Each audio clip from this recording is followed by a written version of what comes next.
बुद्धि का सूक्ष्म होना बहुत जरूरी है, क्योंकि बुद्धि के सूक्ष्म में जो आप ही के अंदर की नॉलेज है, उस वो नॉलेज अपने आप इमर्ज होती है।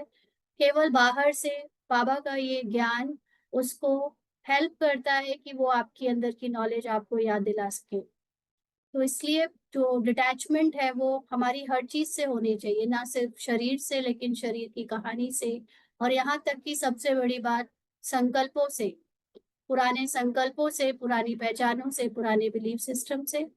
और अगर आपकी डिटैचमेंट है, अगर आप अनासक्त हो पुराने रोल से, देहभान से, देह की कहानी से, ड्रामा से, तब आपके योग का जौहर भर सकेगा।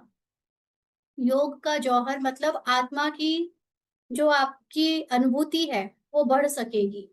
आप सोल कॉन्शियस बन सकोगे।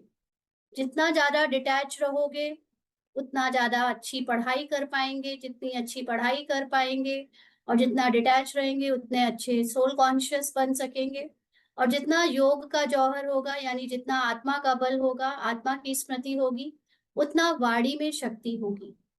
तो वाणी में शक्ति का मतलब ये नहीं होता कि वाणी में जो सुनने में कान को बहुत अच्छी लगे, रस आए, बहुत मधुर लगे, या वाणी में कोई बहुत सुरीली आवाज हो। वाणी का मतलब होता है जो मुख से बोला जाए वो जो सुन रहा है उसको एकदम पेनिट्रेट कर जाए, माना उसको इंजेक्शन के माफिक उसके अंदर दवाई चली जाए, और उसका उसको उस ज्ञान का या उस वाणी के पीछे जो ज्ञान सुनाया जा रहा है वो ज्ञान उसको एकदम आर पार हो जाए और उसे धारण हो जाए।